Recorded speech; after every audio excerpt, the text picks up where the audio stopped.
വയനാട് കണിയാമ്പറ്റയിലെ കടുവ കാട് കയറി എന്ന വിവരമാണ് ഇപ്പോൾ പുറത്തു വരുന്നത്. വിവരങ്ങളുമായി ജോഷില ചേരുന്നുണ്ട്. ജോഷില, അവിടെയുള്ള ആളുകൾക്കൊക്കെ ആശ്വാസകരമാവുന്ന രീതിയിലുള്ള വാർത്തകൾ തന്നെയാണ് പുറത്തു വരുന്നത്.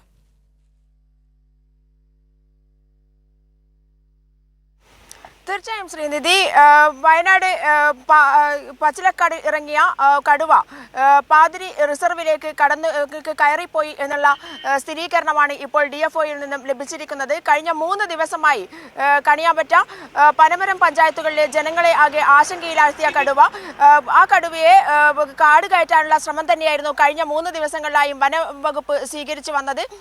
വനം വകുപ്പ് ഉദ്യോഗസ്ഥരെല്ലാം തന്നെ ഇതിനുള്ള ഒരുക്കങ്ങളിലായിരുന്നു. ഇന്നലെ രാത്രിയാണ് ചെറിയൊരു പ്രശ്നമുണ്ടായത്. പടക്കം പൊട്ടിച്ച് കടുവയെ അതിന്റെ സഞ്ചാരപഥത്തിലേക്ക് വനാതിർത്തി അടുത്തേക്ക് പറഞ്ഞയക്കാനുള്ള ഒരു ശ്രമത്തിനിടയിലാണ് അത് സഞ്ചാരപഥം മാറ്റി മേച്ചേരിക്കുന്നിലേക്ക് കയറിപ്പോയത്. മേച്ചേരിക്കുന്ന് ഉന്നതി ഭാഗത്ത് ജനവാസ മേഖലയിലായതിനാൽ വലിയ ആശങ്കയായിരുന്നു അതുണ്ടാക്കിയത്. പക്ഷേ ഇന്ന് പുലർച്ചയോടുകൂടി കടുവയുടെ കാൽപ്പാടുകൾ ട്രാക്ക് ചെയ്തപ്പോൾ, വനംവകുപ്പ് ഉദ്യോഗസ്ഥർ ട്രാക്ക് ചെയ്തപ്പോൾ കടുവയുടെ കാൽപ്പാടുകൾ ഇവിടെ ഈ പുളിക്കൽ കുന്ന് വയലിൽ കണ്ടെത്തുകയായിരുന്നു.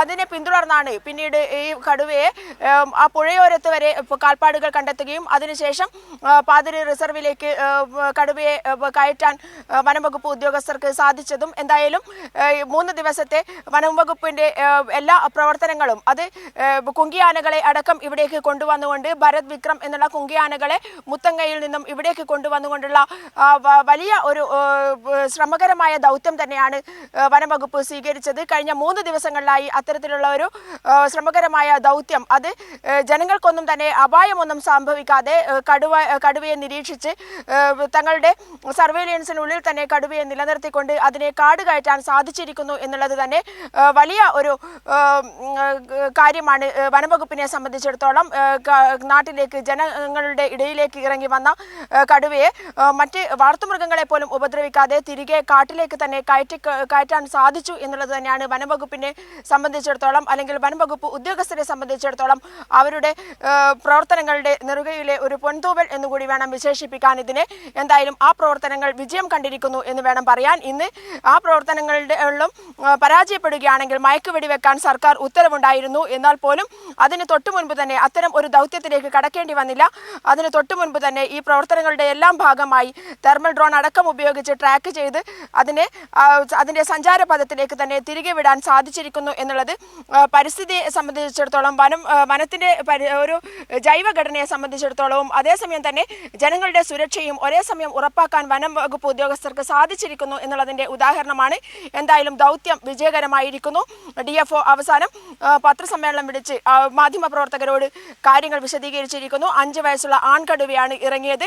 അത് മെയ്റ്റിംഗ് സീസൺ ആയതുകൊണ്ടാണ് ഇത്തരത്തിൽ ചിലപ്പോൾ നാട്ടിലേക്ക് അത് ഇറങ്ങി വരാനുള്ള സാധ്യതയുണ്ട്. കാരണം മെയ്റ്റിംഗ് സീസണിൽ അതിൻ്റെ പരിധിക്കുള്ളിൽ, കടുവ ജീവിക്കുന്ന താമസ പരിധിക്കുള്ളിൽ, ആവാസ വ്യവസ്ഥയ്ക്കുള്ളിൽ 2 കടുവകൾ തമ്മിലുണ്ടാകുന്ന പ്രശ്നങ്ങളുണ്ടാകും. ആ പ്രശ്നങ്ങൾക്കിടയിൽ തോൽക്കുന്ന അല്ലെങ്കിൽ പരാജയപ്പെടുന്ന കടുവ നാട്ടിലേക്ക് ഇറങ്ങാനുള്ള സാധ്യതയുണ്ട്. അത് ഇരതേടിയായിരിക്കാം ഇറങ്ങി വരുന്നത്. ഒരു പക്ഷേ വലിയ അപകടങ്ങളിലേക്ക് പോലും അത് പോകാൻ സാധ്യതയുണ്ട്. എന്നാൽ ഇത്തരം ഒരു അപകടങ്ങളോ അപായങ്ങളോ ഒന്നുമില്ലാതെ ആരോഗ്യവാനായ ആ കടുവയെ തിരികെ കാട്ടിലേക്ക് തന്നെ അയക്കാൻ വനംവകുപ്പ് ഉദ്യോഗസ്ഥർക്ക് സാധിച്ചിരിക്കുന്നു എന്നുള്ളതാണ്. എന്നാൽ എല്ലാ ജനങ്ങളോടും, പനമരം കണിയാമ്പറ്റ പഞ്ചായത്തിലെ ജനങ്ങളോട് ഇനി ആശങ്ക വേണ്ട. തുടർ നിരീക്ഷണം ഏർപ്പെടുത്തിയിട്ടുണ്ട്. കടുവ തിരികെ കാട്ടിൽ നിന്നും തിരികെ നാട്ടിലേക്ക് ഇറങ്ങുകയാണെങ്കിൽ അതുടനെ തന്നെ മനസ്സിലാക്കാനുള്ള ക്യാമറകളടക്കം സ്ഥാപിച്ചുകൊണ്ട് തുടർ നിരീക്ഷണം ഏർപ്പെടുത്തും എന്നുള്ള കാര്യവും DFO അജിത് കെ രാമൻ മാധ്യമങ്ങളെ അറിയിച്ചിട്ടുണ്ട്. ശ്രീനിധി, തീർച്ചയായും ജോഷില പറഞ്ഞതുപോലെ തന്നെ ഏറെ ആശ്വാസകരമാണ് ഇപ്പോൾ. അതോടൊപ്പം തന്നെ മണിക്കൂറുകൾ നീണ്ട ദൗത്യമാണ് ഇപ്പോൾ വിജയിച്ചിരിക്കുന്നത്. വയനാട് കണിയാമ്പറ്റയിലെ കടുവ കാട് കയറിയിരിക്കുകയാണ്. ജോഷിലയാണ് സ്ഥലത്ത് നിന്ന് വിവരങ്ങൾ നൽകിയത്.